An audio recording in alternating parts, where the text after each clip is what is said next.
Hey, what's up, everybody? Welcome back. We're back to do a review for season 5 of Cobra Kai. Before we get into, if you are new to the channel, hit that like, hit that subscribe. If you are a returning viewer, thanks for coming back and check out another one of our videos. As always, you can also hit that like button if you could. Well, hold on one second. And just to mention, obviously this review is going to contain spoilers of season 5. So if you have not watched it, please stop what you're doing and do not watch. If you have seen Cobra Kai season 5, please, you can press play and feel free to continue to listen about our thoughts and review. There you go. So, again, another amazing season. Unbelievable. The action was crazy. I will say, though, I felt like,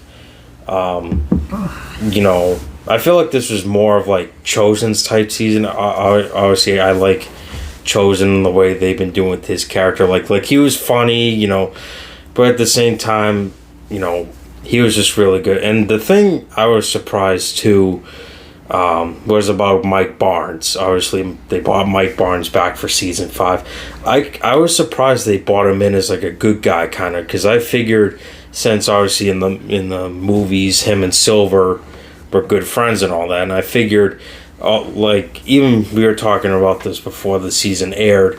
I said to him, I'm thinking they're gonna bring Mike Barnes as one of Terry Silver's friends to help him reopen Cobra Kai to the Valley, but no, apparently I was thrown off guard and they brought him in as a good guy again. So that kind of threw me by surprise. But the action scenes, involving Chosen, Barnes, and Johnny fighting, the Cobra Kai senseis and Silver, I thought that was pretty epic, especially the fight between Chosen and Silver. I mean, I've never seen Terry Silver that insane before. I mean, using weapons now. Yeah. But I just thought it was just an epic moment. I mean, you have Daniel LaRusso's rivals. I mean, all three of them, but yet they all come together to take down the big enemy. Yeah, I have to say, I was really couldn't wait to see the dynamic between Johnny and Chosen. At the time, I didn't know Mike Barnes was going to be a good guy, but with the two of them, with their rivals of Daniel up until Cobra Kai, the series started.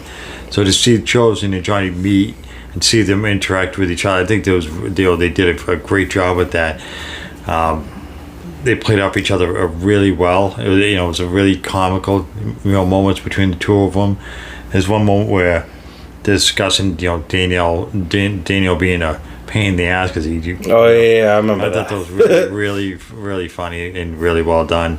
And Chosen character, it's good to like Johnny, though I think more so with Chosen, he gets really to redeem himself and he admits about his wrongdoings and how he's learned from that, during his lifetime, because obviously it's been a long time, that he realized he made many mistakes and how he misunderstood what the word honor really meant, and how he wished his uncle was here to see this and whatever. So yeah, and it was the same way for Johnny. I mean, I think it was season 3. I think.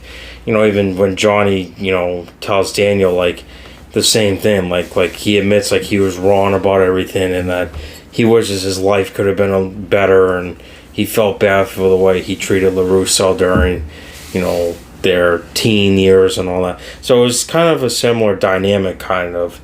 And then Mike Barnes, I mean, I just thought the incredible moment was the three of them, Barnes, Chosen, and Johnny, working together to take down Silver and Cobra Kai. Because I mean, as a fan, I never thought no one was ever going to expect that to happen. Epic, the three of them together. And I think the funny scene was when Daniel meets Barnes for the first time in 30 years, and he owns a furniture store, and so he steals his phone and he thinks he's Terry Silver, and he's like, really? He's like, I was talking to a business partner. And he looks so different now. I'd say the I'm sorry, I can't remember the guy's name. The guy who plays Silver. I don't know what his real name is. Thomas Ian Griffith. No, that was that's What's his name? Terry Silver. No, that's Mike Bonds. No, Mike Barnes is Sean Cannon. Oh no, I'm sorry. You're right. So like I said, the Terry Silver character, you know, you have to wait to see, like, okay, it's been whatever 30 years. Is he able to still be like this really bad guy who you really can't stand? I hated him. Like, I couldn't wait till he got what was coming to him. I think he did a really good job of playing like a really evil, mean person, and like just being a bully. Like, I think he did a good job of bringing that back after so many years of like. Yeah. I was wondering, can he keep that? You know, bring that same passion back. Yeah, back that was back when he first did it. I think even not the action scenes, like even the dialogue scenes, like the scene when him and LaRusso are in the sauna or whatever, and Terry says to him, "I warned you not to play with fire. I'm going to deal with my old friend, then I'll deal with you." Like, the way he was talking and acting, that's like the real evil Silver right there. Like, and the performance was just incredible. I mean, not just that, but other dialogue scenes, like the way he acted, you know, his emotions, his tone. It's just incredible. Yeah, it really made you believe that he was just this evil, insane person. Yeah, he did a really, really good job. I think overall, this season was really good. Compared, I think the best one yet. There were a couple things I however was disappointed. Number one, I think the whole thing with Miguel and his father, I wasn't really a huge fan of that, kind of, because all of us, even people on the internet, everyone's like, "Oh, Mike Bonds is Miguel's father. It's going to be Miguel's father." It was just this random guy, kind of, and I just felt like it's true. Yeah, they kind of felt forced. Like, okay, he finds this guy who's supposed to be his father. He's there, and it was weird though, because these people invite him to dinner. Next, he was hanging. That was kind of a weird thing. I don't know. Yeah. I don't know. And then he turns out, okay, he is his father. He is really a jerk, so he's just gonna leave. And yeah, it felt wasted, kind of. And then the rumors of who's the girl? She was one of Mr. Miyagi, Julia Swan. What's her name? No, I forget. Hillary. Yeah. Supposedly she was supposed to be in this, but she never showed up. So maybe the next season. Who knows? I was disappointed by that. Another shocker I found out, it was the girl from Karate Kid. They revealed her. Karate Kid 3. Yeah, as Amanda's cousin. Yeah, I thought that was funny how they. Yeah, I was wondering how when she first came back, I forgot she was supposed to even be in this. And when they showed her, I didn't recognize who she was. Yeah, me neither. It's been a long time. And then when they showed the flashback scenes, I was like, oh, okay, that is her. I didn't realize it was her. I thought that was so cool how they. Okay, it's supposed to be her cousin. That's how they introduce her as. Because I'm like, how are they going to tie her into this series?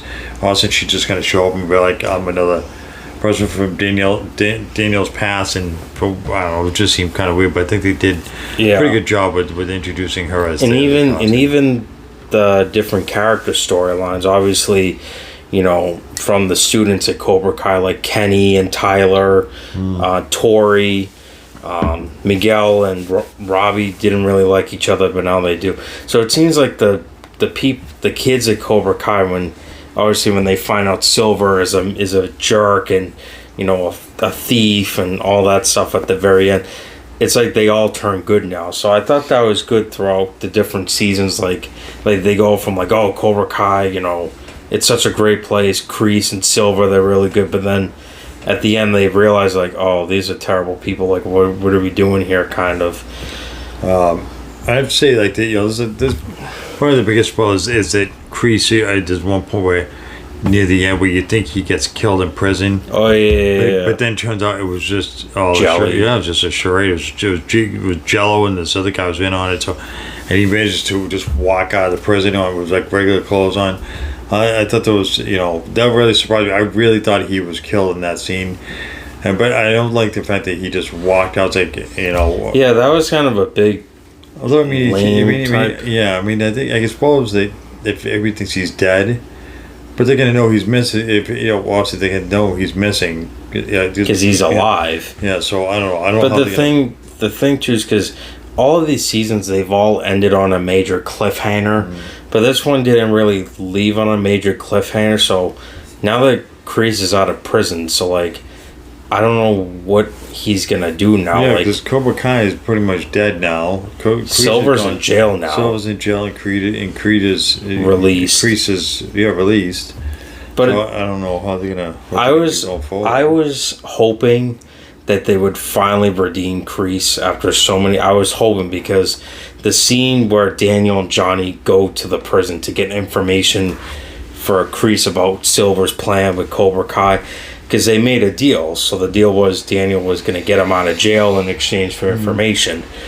But obviously he lied to him. They tricked him into giving him information.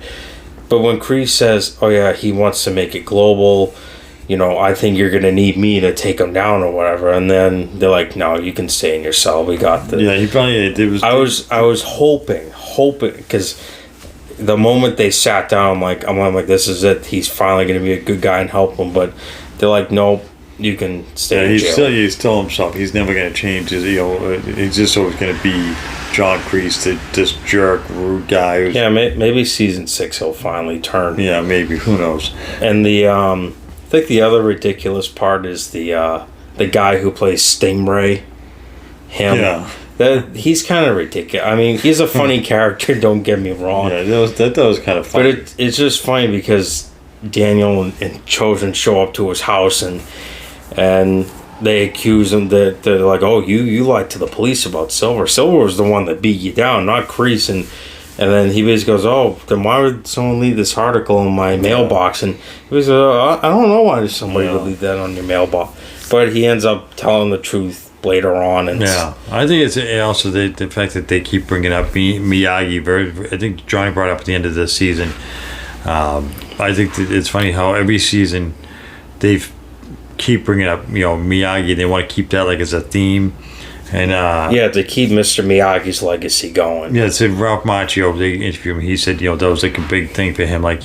He thought that Miyagi's actually what made the Karate Kid movies really so special. And so I think that they said they wanted to make sure that was kept as a theme throughout every season. It's always not get forgotten. Yeah, I think even as the show's been on Netflix or whatever, I truly think even the creators themselves, I think they've done a good job keeping Mr. Miyagi's legacy alive. Mm-hmm. Obviously continuing to teach what Mr. Miyagi taught Daniel and all that during the movies. So I think that's a really important thing that they've done so far.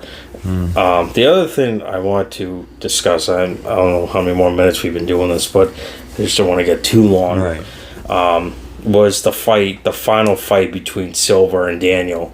I thought it was interesting how Daniel used Silver's own moves against him, because they shown the flashbacks of Silver's like, okay, I have these moves. It's in 3 ways and 2 different methods, but it's called Quicksilver, and he started using all his moves against him.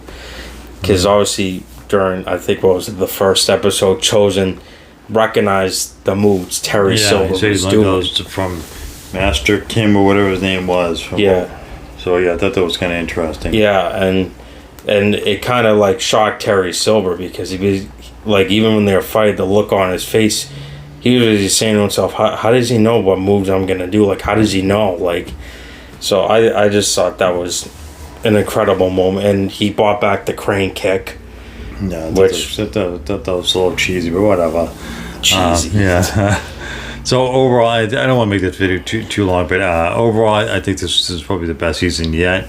Every season seems to turn out new.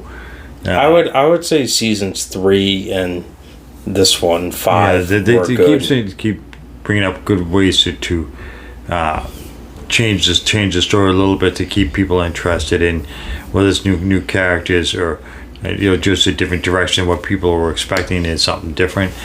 I think that's going to do it. If you guys, one more thing, and as far as I know, I'm surprised Netflix hasn't renewed it yet for a 6th season. I thought they did.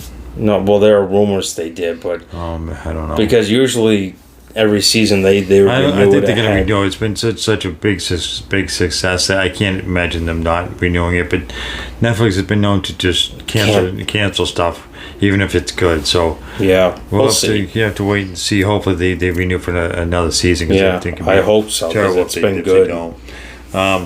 So yeah, we're gonna wrap this one up. If you guys get a chance to check out Cobra Kai season 5, I suggest you do that because it was really good. Yeah, we're gonna wrap this one up. As always, we appreciate you guys tuning in to check out our videos. So hit that like, hit that subscribe. Until next time.